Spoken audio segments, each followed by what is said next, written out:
Hi Candice, James here from DGM. Thank you for visiting our booth at the Expo last week and for following up via email with a bit more detail. It's greatly appreciated. And thank you for the opportunity to hopefully shed some light on some areas for you to improve on and also give some practical advice on how to go about making those improvements. We've been absolutely inundated with review requests, so I'm sorry I couldn't get this done any sooner. And they're taking quite some time each. By the time I've had a look at each site, had a look at the review submission form from everyone, and then actually recorded and uploaded them. They're taking about an hour plus each. So up front, I want to say that there's no such thing as a perfect website, and I appreciate the multitude of reasons that can lead to someone having an online presence that is less than ideal. So there's no judgment, and I hope that you don't take any criticism personally. My only aim is to help you make informed decisions on improving your online presence. I may cover some stuff you already know, evidently. If I do, please forgive me. And whilst I'm not strictly following the format provided in the website wizardry event, because we've been recording video audits like this for some years now, so we have our own loose format. There's a lot of crossover, but I'm not going to follow the checklist that Nigel provided exactly. And obviously you can do that exercise yourself if you want, or if there's anything I don't cover, just give me a shout and I'll see if I can revisit it. So today I will be covering the following areas: clarity, calls to action, objection handling, general design, SEO and PPC, mobile responsiveness, speed and performance, and analytics. I've got some notes on my other screen, so forgive me if I'm sort of half looking at the site in real time, half looking at my notes, but I'll just try and go through all of the pertinent points. So to start off with, does your website have clarity? So within 7 seconds, above the fold, does it answer the following questions? Who's it for? What do you do? Why should I care? And what next? I'd argue that it doesn't mention who the website is for. I know this can be tricky for companies that have loads of different buyer personas, but I think you could possibly look to name check railway engineers or contractors. You do mention what you do: site investigation and geotechnical services. I think that's pretty straightforward. You probably don't answer why someone should care. I mean, it might be obvious to your audience, but you do mention further down in some of this text. And I think this is probably worth mentioning, that they'll get a quality, cost-effective solution that meets their specifications. And in terms of what next, there is no call to action. You've got contact details available and contact us, but I'd perhaps have some very distinct calls to action.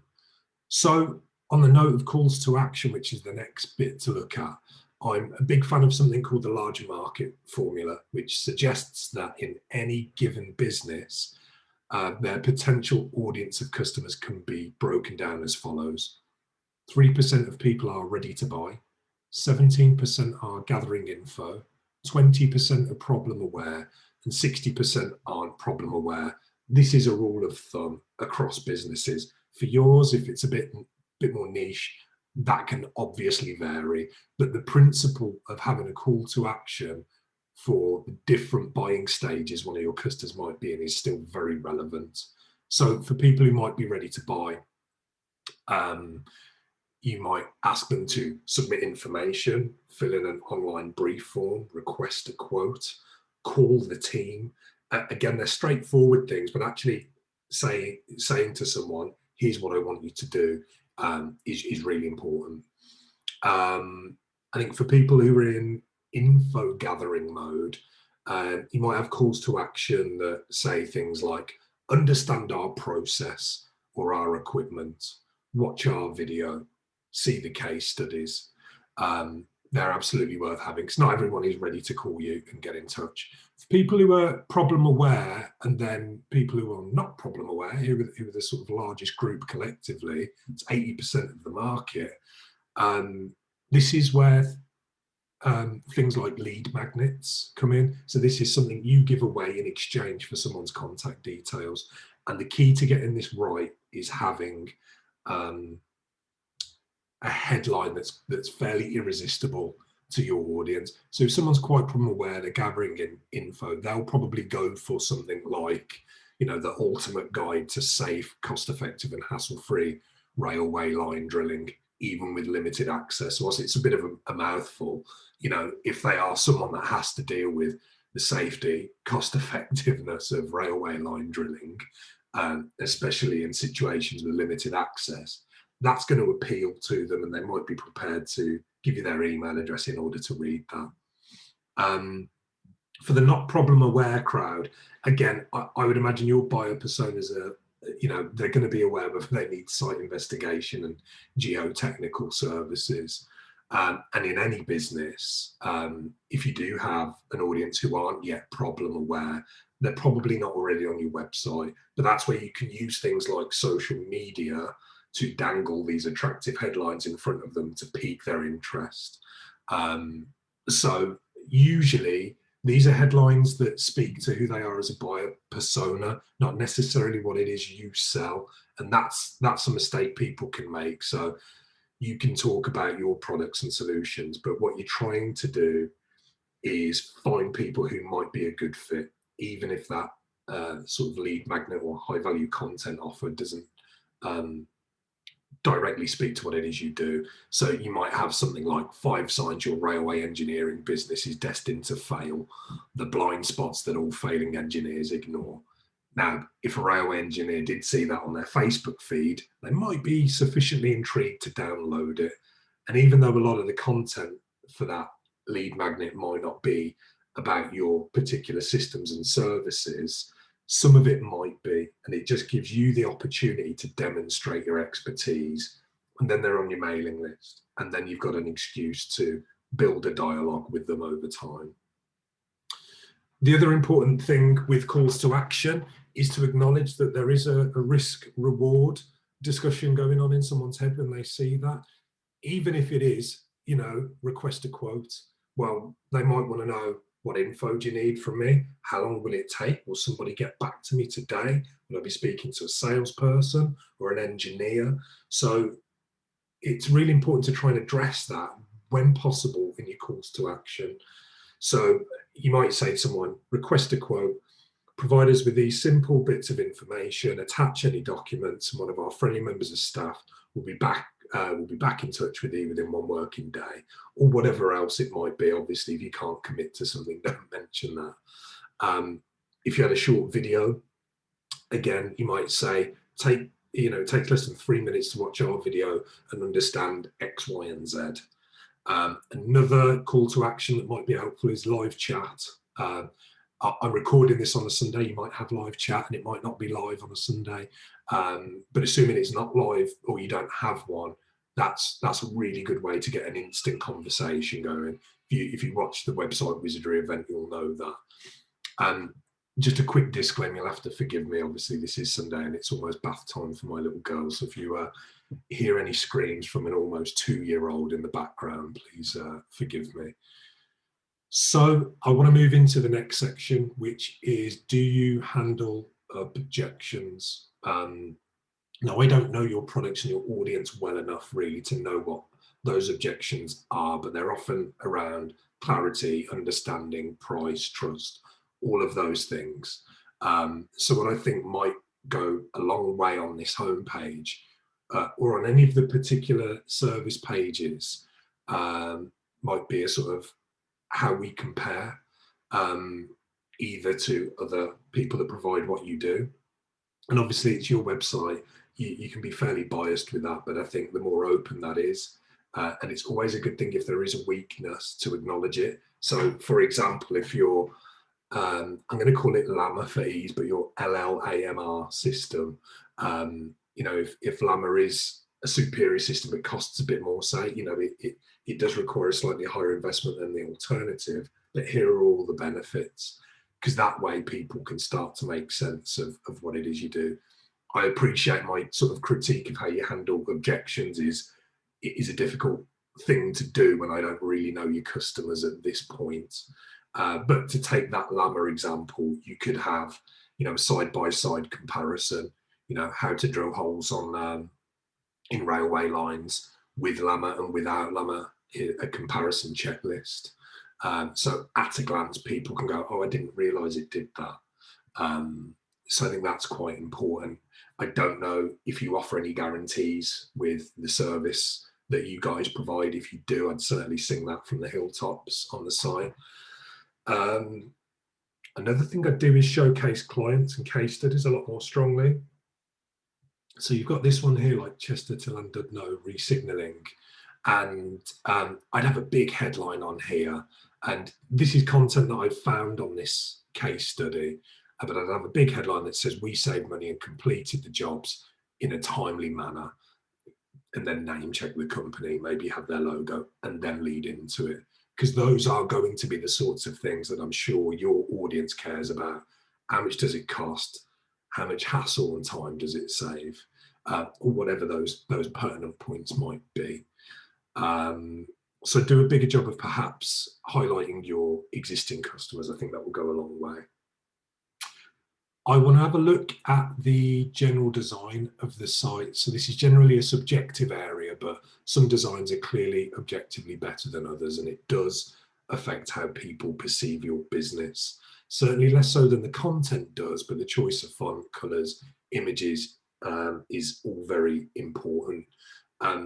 Perhaps just to skip ahead a little bit, I did have a look at these guys who kept showing up for searches as well, and or similar searches, and I'll come to that in a moment, but I think you certainly look better than they do for now. I like the branding, I think that's really good, and I like the colour scheme.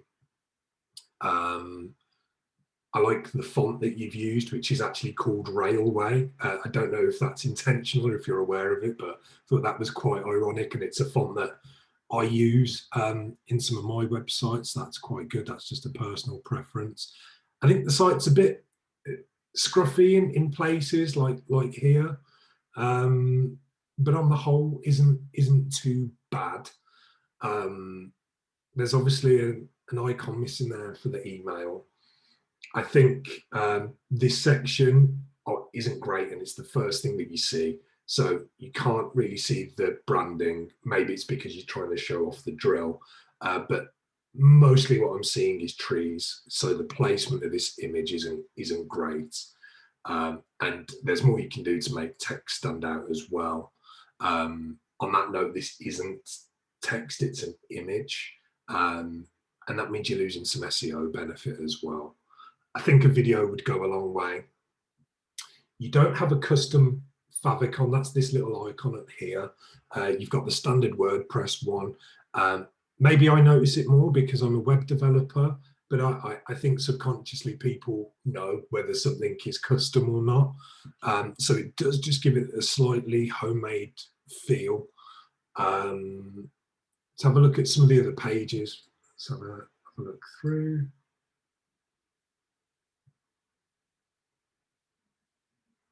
Yeah, I think there's some not bad ideas on this. I think you're hiding really important content though. So these are a little bit gimmicky. I like animations and stuff that brings the site to life, but not at the expense of having that really important information there. Let's just have a look at the news page as well. Obviously this screams out of date. 2017 was a long time ago now, and with stuff like this, and certainly, I mean, you can hide the dates on blog posts, which might be an idea generally, but obviously the title of this last one is quite old, so it does look out of date, and like you're not on the pulse, and that might do more harm than good. Also, just looking at the content on this, obviously I can see Rail Live again. It's like there's one thing that's been done, and it's probably quite internal corporate news. Really, you want to use your news or blog page or knowledge center to really educate people, you know, how to drill a hole, how to get a great geotechnical survey done. Again, I don't know your business well enough at this stage, but really content that is super helpful, that positions you as the authority, that is the key. And also there's no sort of footer that goes all the way through. It's good that you've got these accreditation logos in. I'd probably balance them out a bit more. They're slightly left of center, and I'd have some better spacing and everything between them. And also on the home page footer, this is because Google Maps have changed how the embeds work, so you might want to use an image with that instead. You've got a good mix of images. Some are clearly real, which I think is good. Some look quite stock imagey. I mean, I have to resort to that on client sites at times, so there's no judgment there. Some of these background shots probably don't add a ton of value, and they do look like stock images. If those are your offices, forgive me. You're only down the road from me, actually. Our office is in Birmingham, but I live in Bedford, and I'm often in Milton Keynes. So those windows don't look like Milton Keynes windows to me, but if they are, ignore me. So that's it on design. I think a good designer could take this and level it up a bit, but I don't think design's the biggest issue at the moment. I want to touch on SEO and PPC. So search engine optimization. It's all well and good having a website that is really good, but if no one sees it, what's the point? And it shouldn't be ignored. And there are different ways to get traffic. I do find for businesses that are a bit more niche, they're not going to have thousands and thousands of searches on Google for what they do, which means that they can't rely on things like PPC as much as other businesses where people left, right and centre are searching for it. So it should really be a consideration. One of the big things that Google looks at is your title tag, which is this text that shows up. Now I've got a little tool in Chrome which I can use. So really the ideal format for your title text is the sort of search keywords. That should be something like site investigation, drilling services, geotechnical services, and then the brand name afterwards with some sort of separator. So I just do that back to front.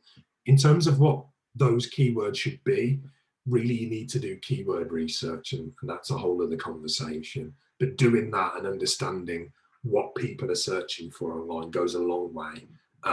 We have a bunch of clients that aren't actually proactively doing SEO work month in and month out, but they still rank well because they did keyword research properly, or we did it for them during the planning phase of building their website. And that's really important. You've got no description. So the description is the bit that shows up on Google when someone searches for you. So that's this bit underneath. Now, if you don't set one, Google will take one from your site.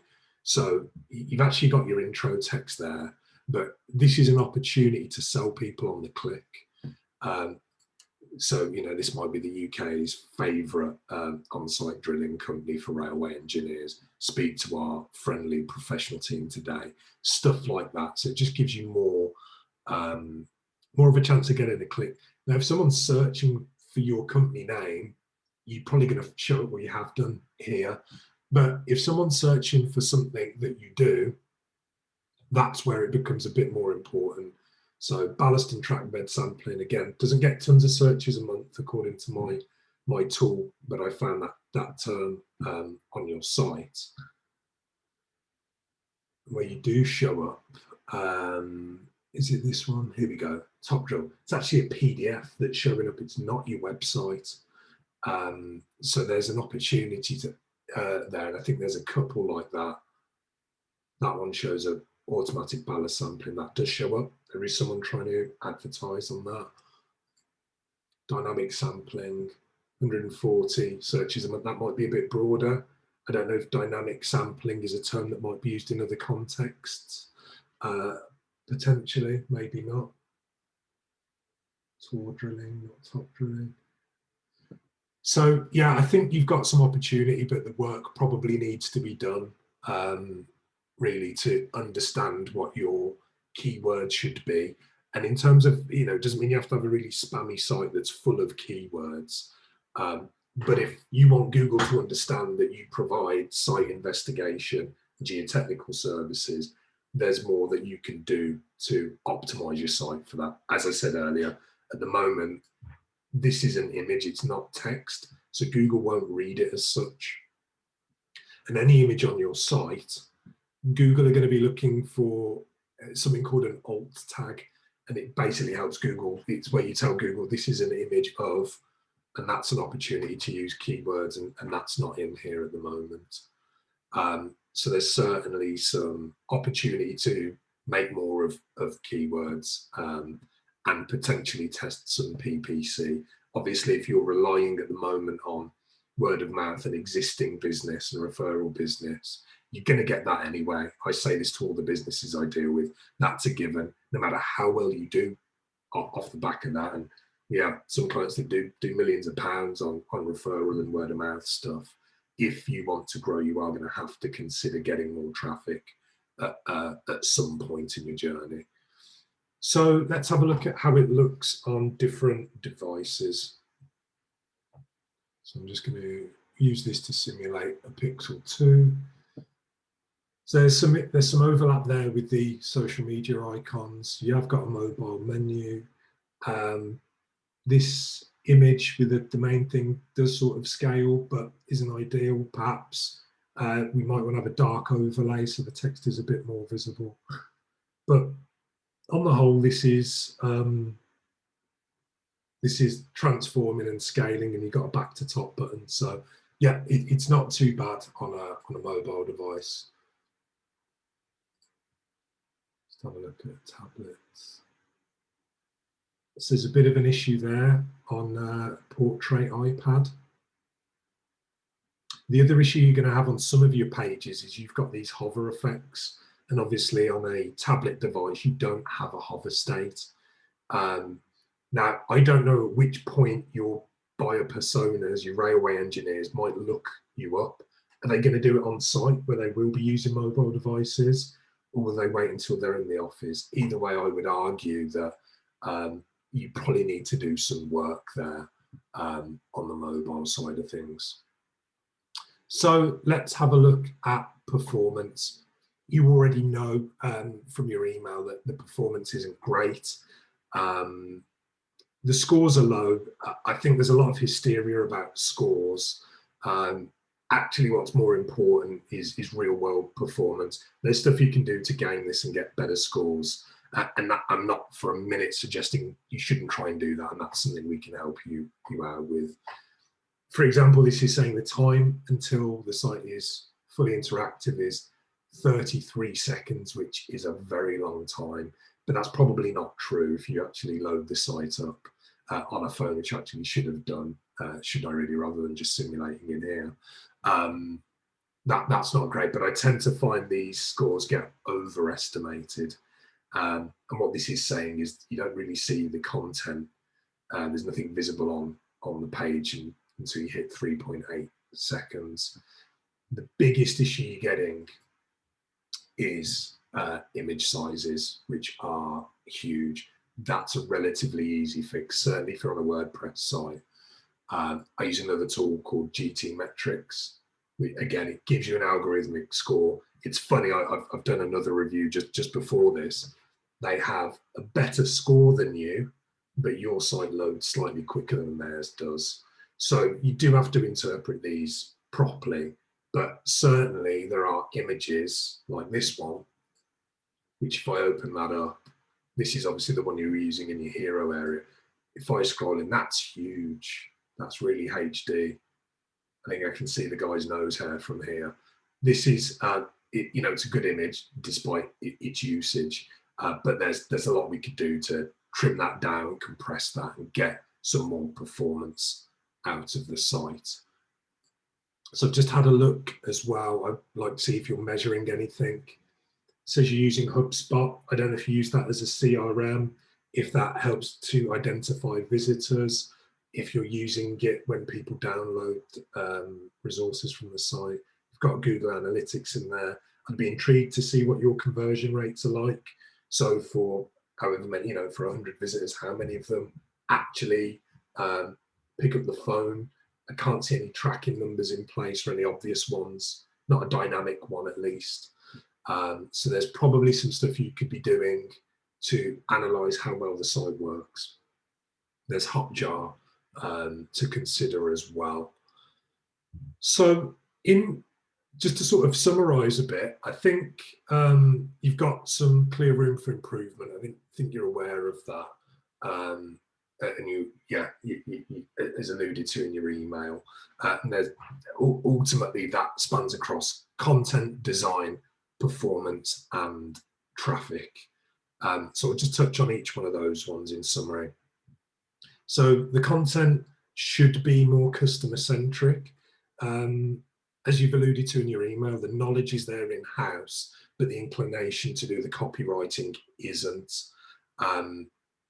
It's certainly something we can help you with. We work with a lot of fairly niche B2B technical companies, similar to yourselves, and they have great expertise and they really understand, they really know their onions, if you like, and they're not great at copywriting, or they don't like to do it. So we can set up things where we might interview you over a Zoom call, we'll make notes, and then we can write the copy for you. I can probably show you some examples. If you follow it with me, I'll happily send some over to you, where we've done that for people.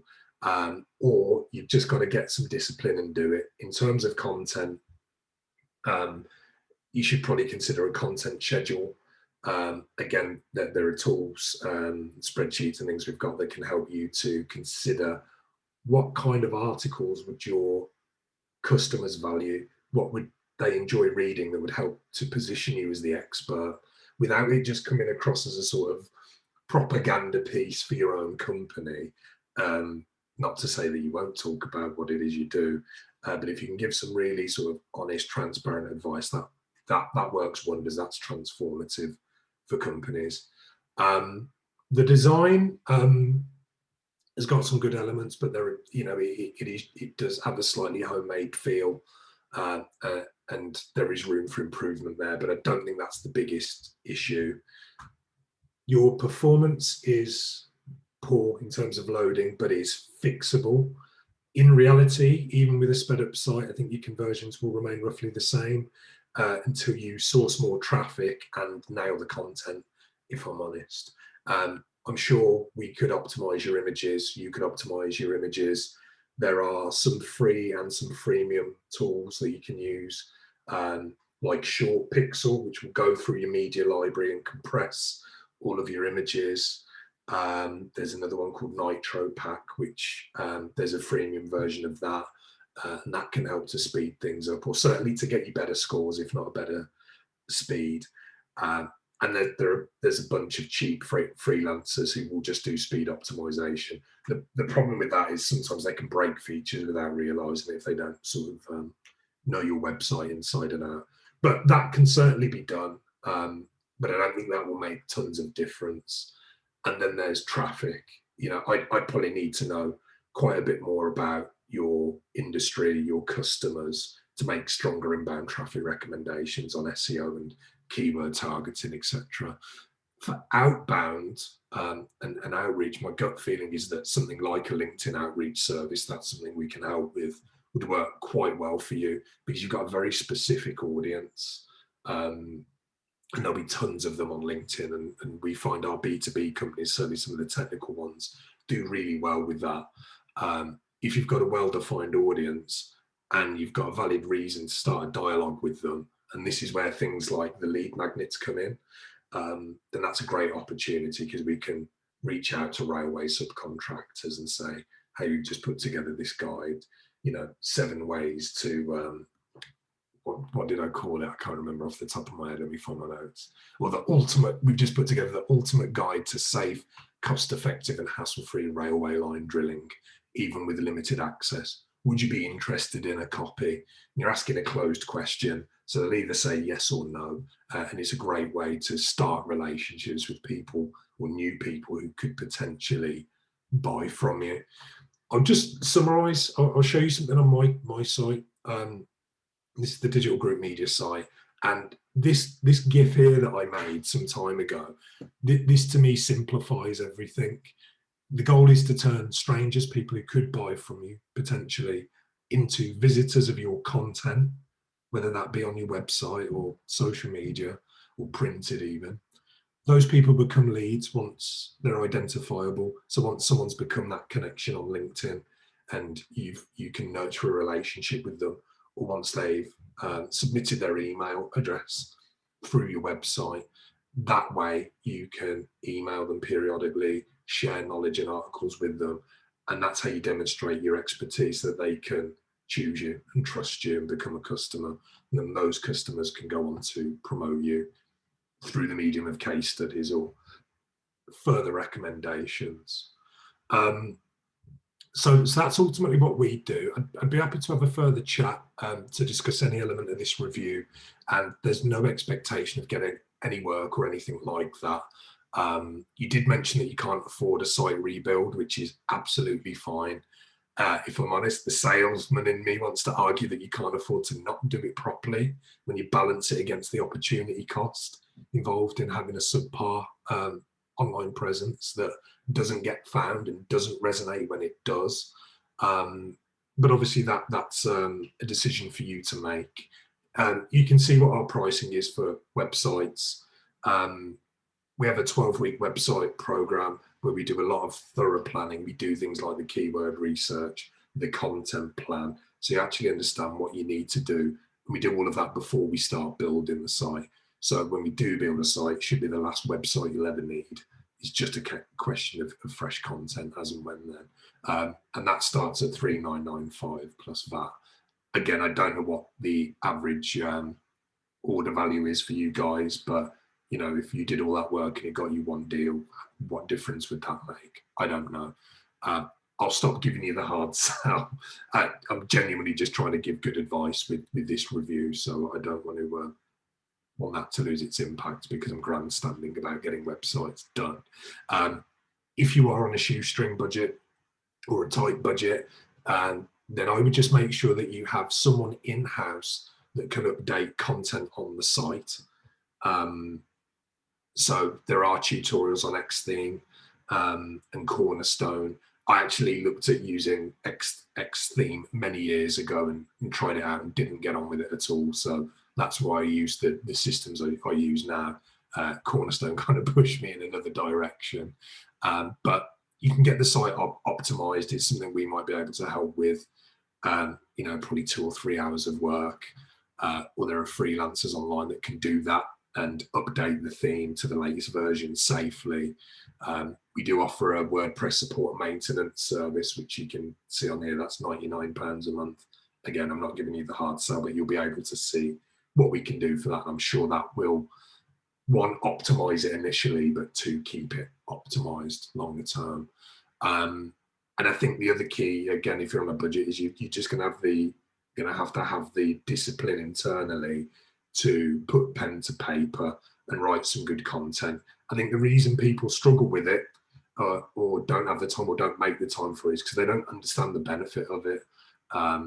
And I think that's why doing keyword research and seeing some other examples of content that really works, once you've got a plan put in place, then it becomes a lot easier to do the content because you're not trying to figure out what to do every week. You've got a 6 or 12-month plan. You can do one session a month. That will give you content for the following month. We've had clients that have spent all Christmas writing their content, and now they don't have to worry about it for the next year. So there's stuff you can do like that. I'll leave the review there. If you did find it helpful, then I'd really, really appreciate you leaving a review for us on Google using the link on the page just below this video. And of course, I'd be happy to have a chat, again, with no obligation to do anything, if you want to pick my brains further. Thank you if you've made it all the way through this, Candice. I certainly hope you have. And we'll speak soon.